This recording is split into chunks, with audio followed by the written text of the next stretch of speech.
Thank you for joining us today for our COVID-19 briefing on January 21st, 2021. Our first speaker today will be Dr. Dart with the Tulsa Health Department. Thank you, and good morning, everyone. Today, we are reporting an additional 452 Tulsa County residents who have tested positive for COVID-19, bringing our cumulative total for the pandemic at 59,612 people who have been positive. The good news is that 53,657 of those individuals have recovered. There are currently 5,437 confirmed active cases of COVID-19 in Tulsa County. Sadly, since our last press conference on January 6th, an additional 89 Tulsa County residents have died from COVID-19, including 9 that were reported today, bringing our total to 518 Tulsa County residents who have lost their lives to COVID since the start of the pandemic. Some of the data trends that we're currently seeing: by January 18th, more than 9% of all Tulsa County residents had tested positive for COVID-19. We're on track to reach 10% of our population being positive within 12 days. During the week of January 3rd through January 9th, there were more cases identified within a single week than any other week since the start of the pandemic in Tulsa County. There were 3,819 cases identified that week. The week with the second most cases was December 27th to January 2nd with 3,456 cases. Sadly, the death toll in Tulsa County continues to increase. For the past 3 weeks, the number of Tulsa County deaths reported have been 40 or more per week. For the week of January 10th through January 16th, the 18 to 35 age group makes up more than 30% of all cases for that week, followed by the 36 to 49 age group, which accounts for 20% of cases for that week. It's really inaccurate to assume that only our seniors are being hospitalized due to COVID-19. Last week, 42% of all hospitalizations were those in individuals under the age of 65. The city of Tulsa accounted for 60% of all new infections within Tulsa County. Broken Arrow accounted for 14% of cases. Bixby, Owasso, and Sand Springs accounted for 5% each of those cases, and no other municipality in Tulsa County represented 5% or more of our cases. During the month of January so far, the Tulsa Health Department has collected 1,802 samples at our THC testing sites. And so far for the month of January, the positivity rate is 31.1%. And again, that's testing just done by the Tulsa Health Department only. As everyone I think is aware, THC and all of our partners who are involved in this continue to administer the COVID-19 vaccine to eligible individuals in Tulsa County. Under the Oklahoma Priority Framework, all healthcare workers, first responders, and Oklahomans aged 65 and over are eligible to receive the COVID-19 vaccine. So the supply in Tulsa County is dependent on the allocation that we receive from the federal government that goes to the state of Oklahoma. The state then makes the allocation to each county. According to the Oklahoma State Immunization Information System, or OSIS, THC has administered 10,839 vaccines to date. There have been more than 41,100 doses administered in Tulsa County and documented in OSIS as of January 20th. Yesterday, we learned we will be receiving an additional 8,680 doses for Tulsa County to use next week. THC will use some of those doses for our operations and deliver the rest to our healthcare system partners who will distribute through their networks. Additionally, THC is working with healthcare partners to arrange for vaccine clinics specifically for Tulsa County teachers and staff who are age 65 and older, along with licensed long-term care facilities who are not registered under the federal program. THC is working with all Tulsa County school districts to provide information regarding how to access these mobile sites. Appointments are required to receive vaccine at the THC vaccine clinic. Anyone who is currently eligible to receive the vaccine must sign up on the Oklahoma vaccine portal at vaccinate.oklahoma.gov. A link is also available on the THC website. We typically add new appointments for the following week each Wednesday evening. We provide updates about new appointments on our social media platforms, So if you use social media, I encourage you to follow our Facebook and Twitter accounts for information. Last night, we added 5,432 new appointments, and we do realize that those fill up very, very fast. We just ask people to continue to be patient, continue to try to get into the portal. We know that this is not the most equitable of systems. I know we've said that multiple times, but if you're watching this now and you have a loved one who you know will struggle with an online sign up, please reach out to them and offer to help them get signed up. Residents can also call 211 for assistance, but please be advised that high call volumes more than likely will make that challenging. The best place for information on COVID-19 vaccine in Tulsa County is the THC website. So please go to www.tulsa-health.org /COVID vaccine to view the latest information. Follow us on Facebook and Twitter for updates, and you can, of course, also call 918-582-9355 during regular business hours or call 211 anytime. We will continue to provide information on when the vaccine will be available to you when it's your turn. I myself registered on the portal. I tried multiple times as well and was able to schedule an appointment. I received my first dose last Friday, and of course I'm biased, but our system at our vaccine clinic I thought went very, very well. Came in, filled out the paperwork, stood in line. Of course, received no receipt for and asked for no special treatment, and it was great to go through the process with my fellow Tulsa County residents. The limiting factor for Tulsa County at this time, of course, is vaccine supply. Once the supply becomes more readily available, you will see more points of dispensing sites across the county and more healthcare providers who can offer the vaccine in our clinics. And we are very hopeful that these days are coming soon and continue to ask for patience and vigilance in the meantime. I promise anybody and everybody in Tulsa County who wants a vaccine, we will get you a vaccine. The portal will continue to be used by local health departments to schedule appointments, but healthcare providers will use their own system to provide the vaccine to their patients. The good news right now is that demand is high, which indicates that Tulsa County residents want to protect themselves and those around them. It's also recommended to reach out to the vaccine site where you received your first dose to ask how they're handling the second dose. This is due to second dose vaccine allocations being sent to that location for those that received their first dose there. The appointments offered by THC are for first dose appointments only.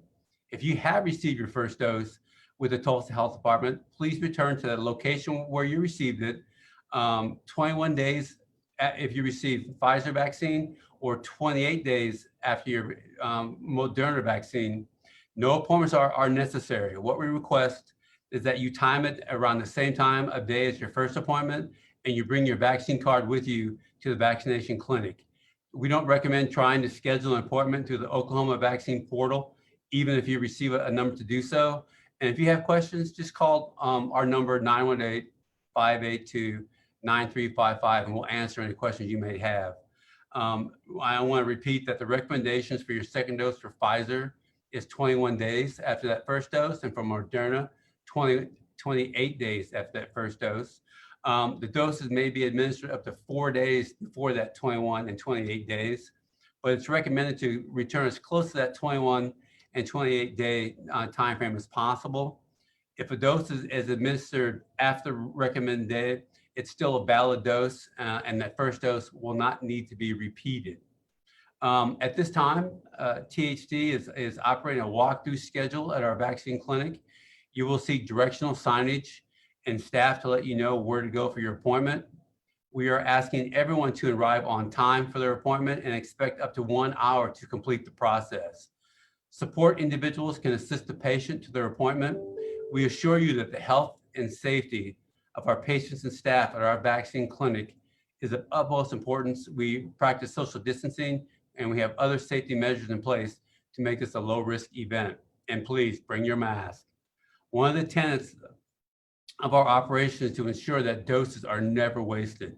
Our main focus is to manage vaccine inventory effectively, to ensure that all vaccine doses are administered as efficiently as possible at the local level.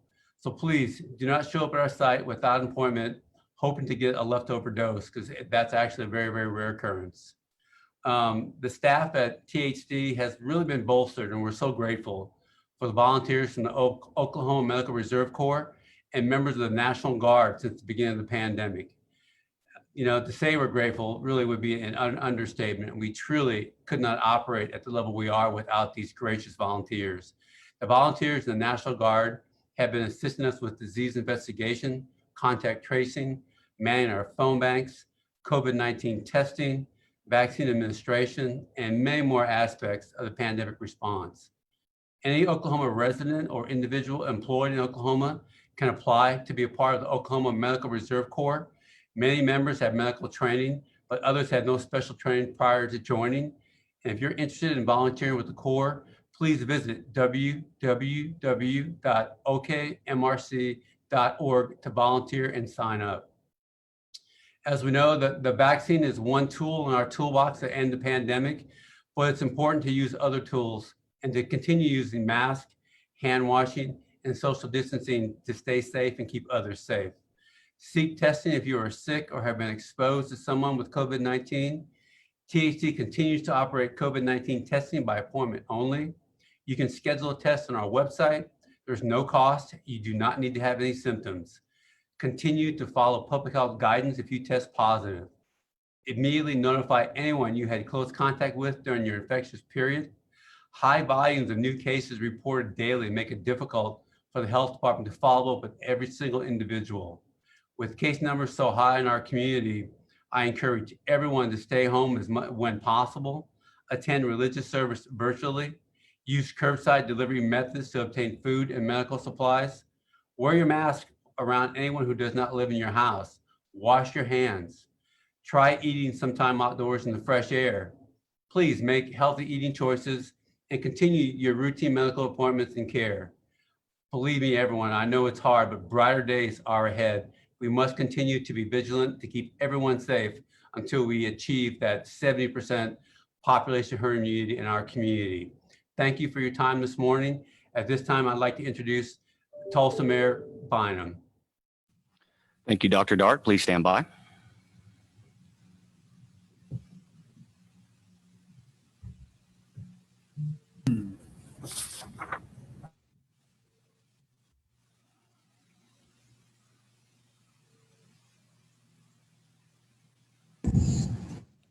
We will now hear from Mayor G.T. Bynum. Mayor, you have the floor.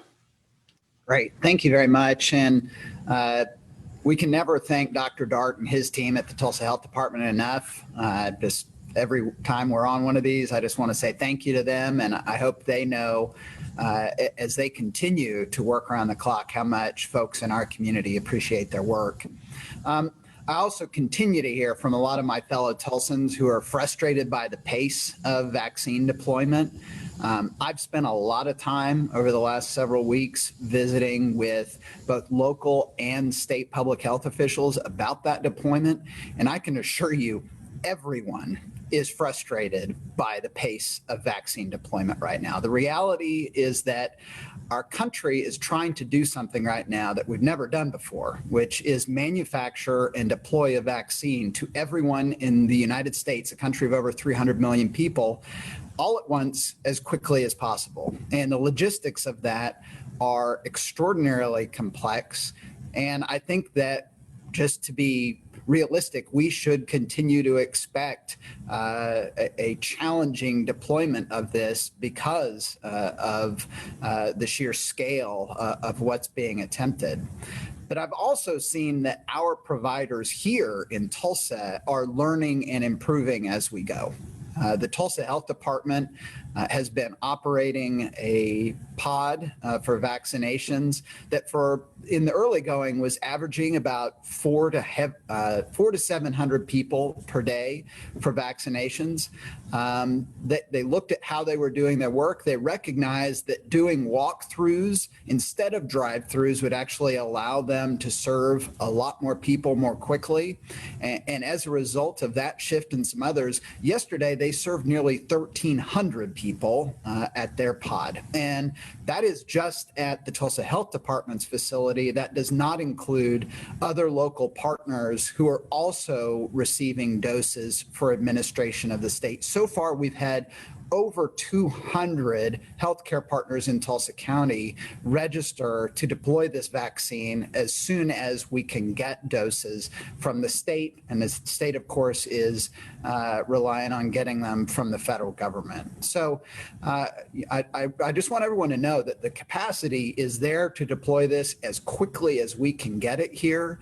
And I have real confidence from the discussions I've had that the folks at the State Department of Health and the Tulsa Health Department are doing everything they can to get this vaccine deployed as quickly as we can receive it. And they have the healthcare partners here in our community who are ready to go to help them in vaccinating even more people if we can get those doses into our county more quickly.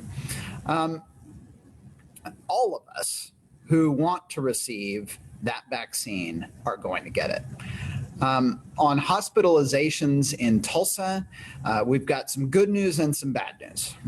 The good news is that our daily hospitalizations for COVID patients peaked about 10 days ago, and they've been on a decline ever since then. So that's good news. The bad news is that they are declining from an all-time record high. And we still today have about twice as many COVID patients in Tulsa hospitals as we did at the beginning of November. So all of us need to continue to play our part in continuing this steady decline by washing our hands, watching our distance, and wearing our masks. If we will do that as a community, we can keep this trajectory that we're on, headed in the right direction rather than the wrong direction, which is where we were headed for a couple of months there between October and the beginning of January. I have two announcements that I'd like to make today.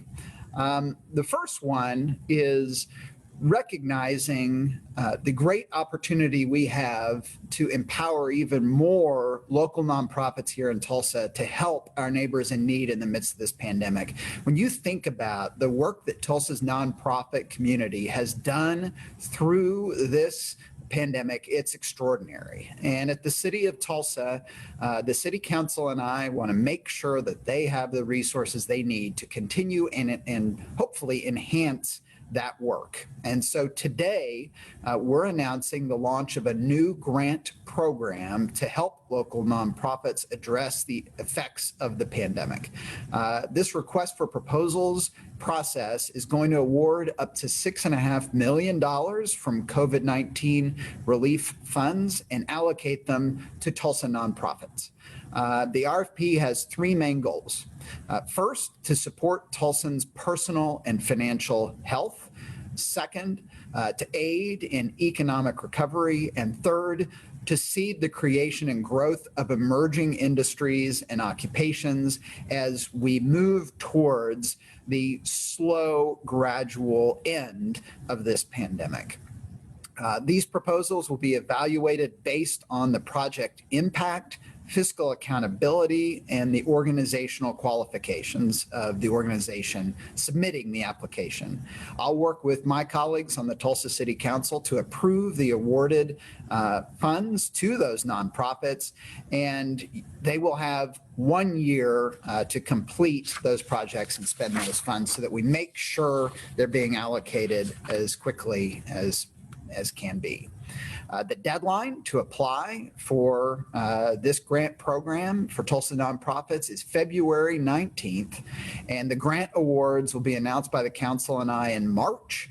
To download the application form and learn more about this RFP process, Tulsa nonprofits can go to cityoftulsa.org/cares.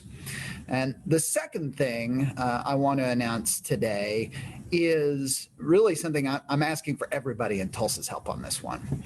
I thought that we did a really good job as a community in the early going of this pandemic of showing our thanks and gratitude to our healthcare heroes here in this city. I think we all remember, and I doubt we'll ever forget, the signs people put up, people putting Christmas lights in their yard. That one night when people went out and banged pots and pans in their outside in their front yards, just as a community-wide show of support for our neighbors who are risking their lives every day to save the lives of our neighbors.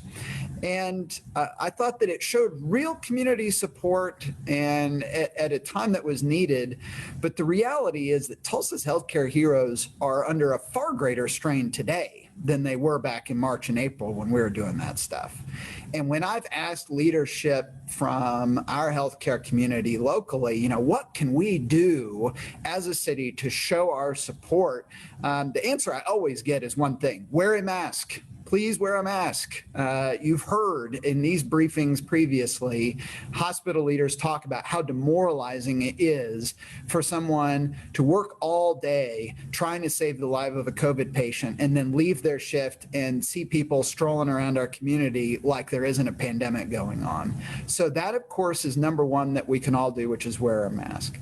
But I think there's more than that. That we can do. And this is what I want to ask your help for today.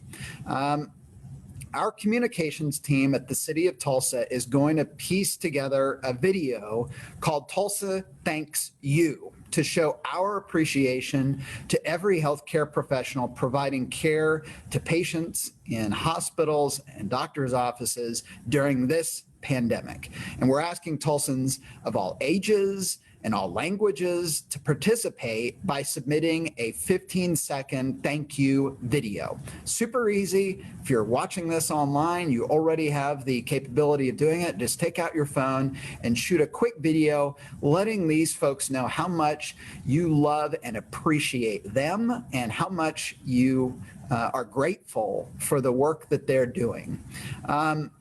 You can submit these we're asking them to be submitted no later than February 5th. And the instructions and the ability to submit them is all online at cityoftulsa.org/Tulsa Thanks You. Again, that's cityoftulsa.org/Tulsa Thanks You. And then once we receive these video submissions, our communications team at the city is going to piece them together and then share them on social media channels. But we're also partnering with our hospitals here in Tulsa so that we can broadcast them there, so that the folks who are there working so hard to save the lives of our neighbors can see it and be reminded of the just broad support and gratitude and love that exists in this city for their work. Working together, we're going to show frontline workers how much we appreciate everything that they're doing. We're going to lift their spirits with this simple video. We've seen a couple other communities around the country do this, and it's really been a very powerful thing. And if there's one thing Tulsans, I think, excel in, it is expressions of gratitude. And so let's show that for our healthcare heroes. Please join me in submitting just a 15-second video that we'll piece together. And I can't wait to see those come in and for us to put them out on social media and for us to start showing them in hospitals so these folks can be reminded of what kind of city they're trying to save every day that they go to work. Thank you very much. Thank you, Mayor Bonham. Please stand by while we bring everybody back in for a question and answer session.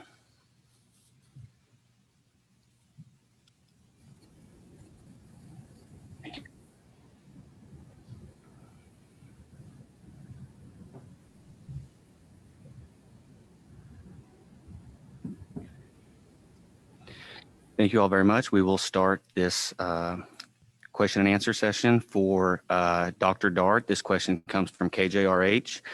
When out in general public settings, how likely is it that an individual will encounter a COVID positive person? You know, as widespread as we know the virus is, and as I remarked previously, we're getting this close to 10% of our community. We know that has had COVID. We know there are many asymptomatic cases that we'll probably never be truly aware of. So that possibility is great. And that's why we really recommend following the 3 W's to stay safe when you're out in the public. Question for Dr. Dart from KJRH. Can you please comment on President Biden's announcement that he will be signing executive actions to expand testing, administer vaccines, and safely reopen schools and businesses? I haven't seen the content of the announcement, but I think that's something that all of us want. We want our testing supplies to be adequate. We want enough vaccine to get it in everyone's arms. And of course, we want all schools to be open and kids and teachers in the classroom. So if that's a goal, that's a great goal. And hopefully it's a goal that we as a community and a state and a country can actually meet. Thank you, Dr. Dart. This question is for Ellen from KOTV. Is Tulsa Health Department holding back second doses or relying on increasing supply to maintain the pace of primary doses? Can we get specific numbers? The Tulsa Health Department does have plans for administering the second dose, and at this point there are second doses available for the individuals who've received their first doses through the Tulsa Health Department. We are expecting that those allocations and that the numbers will continue to arrive for both the second dose and that we can bolster up the first dose. So we really have a plan where every week we look at the number of vaccines that are going to be received at the Tulsa Health Department, look at how many of those need to be used as a second dose, and then how many of those can be used as a first dose with the Tulsa Health Department pods. And then we also look at how many of those doses can then be distributed around to our other community partners for administration. And I apologize, I do not have an exact number because it's really a moving target depending on what the allocations are going to be and how much vaccine is going to be received every week. But at this point, Tulsa Health Department does have a plan to ensure that the second doses are available for the individuals who receive those first doses through the Tulsa Health Department. Thank you, Ellen. Next question is for Dr. Dart from KWGS. The governor continues to call for all school districts to offer in person. This morning, he called districts not doing so embarrassing. Tulsa Public Schools says they're not doing so on your advice. Will you consider adopting the state's new school quarantine guidelines and giving TPS the green light? You know, we continue to follow the data. It's important that everyone is in a position where they feel comfortable and they feel safe. So we will also continue to follow the CDC's recommendations around quarantine. So, you know, we just respond to what the data tells us, and we'll continue to respond to the community and let the community know what's happening so that the right recommendations are out there to keep people safe.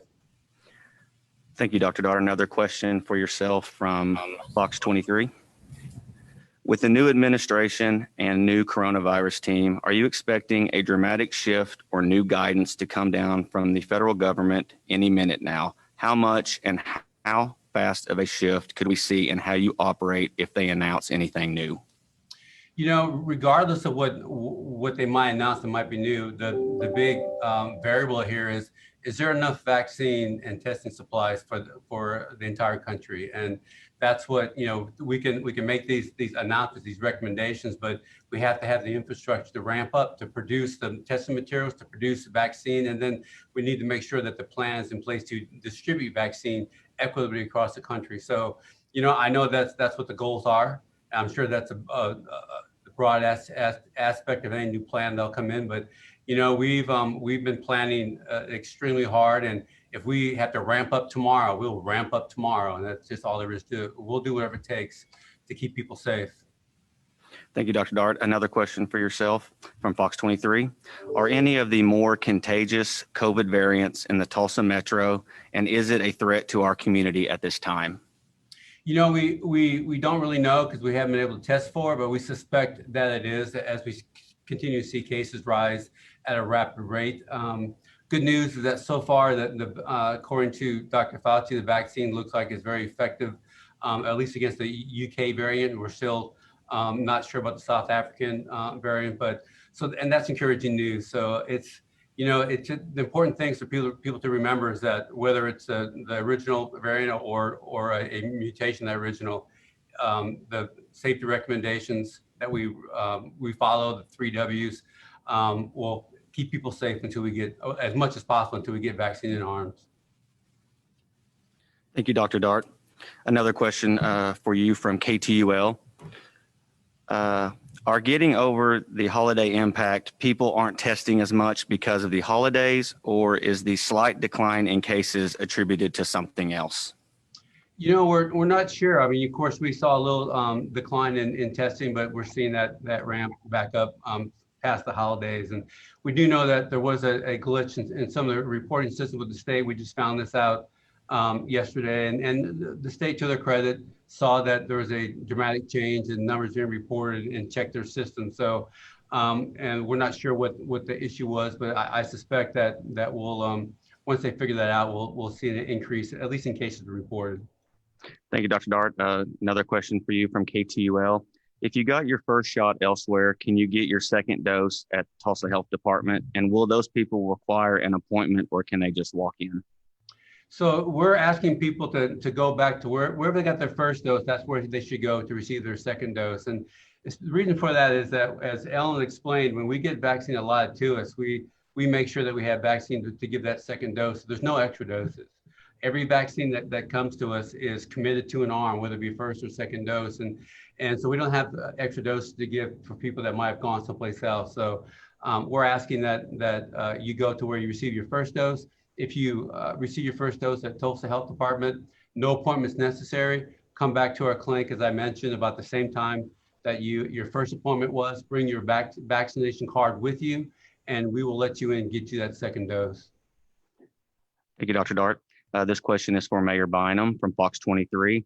Has anyone from the Biden team or now Biden administration reached out to you to talk about any COVID policy?